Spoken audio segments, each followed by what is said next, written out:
వ్యవసాయంలో మిరప సాగు చేయడం జరుగుతుంది.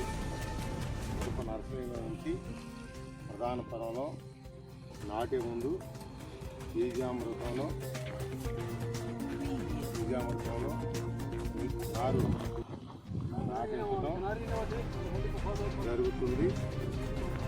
గమనించగలరు. దీనివల్ల వేరు పురుగు కానీ రాబోయే రోజుల్లో మిరపకు సంక్రమించే తెగుళ్ళు రాకుండా ఉండటానికి బాగా ఉపయోగపడతాయి.